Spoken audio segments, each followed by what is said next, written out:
Choosing the right suspension package for your four-wheel drive can be a tough decision because it's certainly not a cheap upgrade, and most of the time it's an upgrade you'll only make once. When it came to the new DMAX, I knew I'd be swapping out that factory suspension almost immediately because factory suspension can be quite limiting off-road. It's pretty uncomfortable in the base spec models like mine, and it really isn't designed to take all the weight of a touring setup.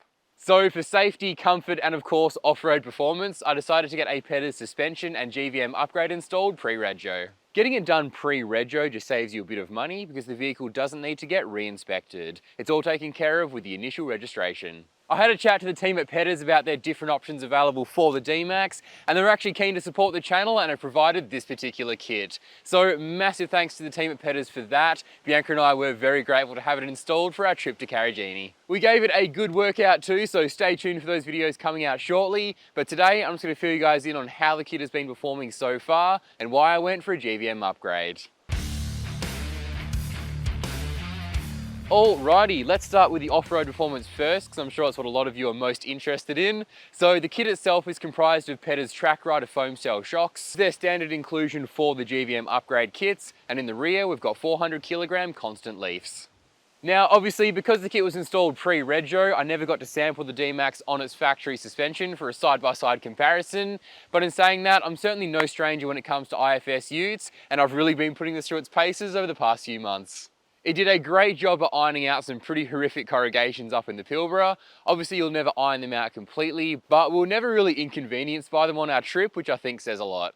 We took it up to the summit of Mount Meharry, which is a fairly intense rock climb. Actually, they recommend you don't attempt that climb unless your vehicle has upgraded suspension. I was a bit concerned about bashing up the underside of the car on the climb too, especially seeing as I don't have any side step protection, but the suspension gave me enough clearance to get to the summit completely unscathed, which was great, and the wheels were articulating nicely on the climb too, so I never lost traction. We then took it all over the coast up at Coral Bay, and it was really comfortable on the beach, as you'd imagine, just ironed out all those bumps.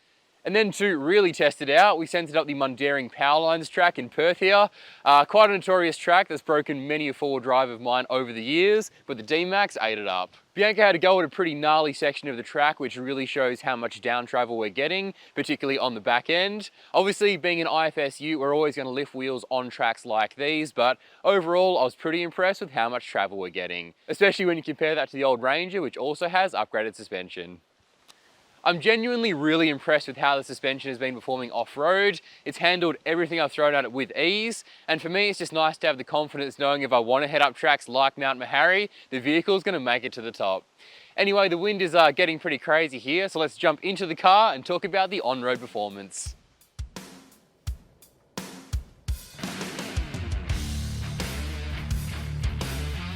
Now, when you build a setup for touring, as much as it's important to have good off-road performance to explore all those fun tracks, the reality is they spend most of their time on the bitumen between destinations. So good on-road performance is important too. Stock suspension is only really designed to take the weight of your vehicle as it came out from the factory, with a bit of extra room to play with on the back of utes, of course. But once you start adding bull bars, rooftop tents, canopies, bigger wheels, and all those other fun accessories, you start pushing that stock suspension past what it was designed to withstand. And that can have a pretty dramatic effect on drivability, but also safety. I experienced this firsthand in the Ranger before I upgraded that suspension, and the most noticeable part was when you took corners, it felt like the whole vehicle would really lean the other way. It was sort of like you were steering a ship.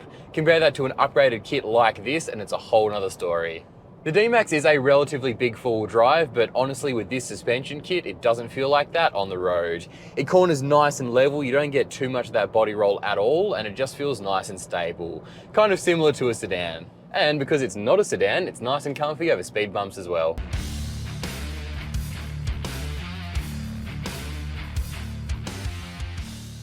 Next, let's talk about what GVM upgrades are, and I suppose whether or not you need one for your vehicle. So GVM stands for gross vehicle mass, and it's the maximum amount your vehicle is allowed to weigh fully loaded. Every car has a rating which you'll normally find under the bonnet, but staying under that rating can be a bit of a challenge when you start adding bull bars, rooftop tents, canopies, bigger tyres, extra fuel storage, and everything else you need to tour comfortably. That's where a GVM upgrade comes into play, and it basically involves installing all the necessary suspension components to safely and legally carry additional weight.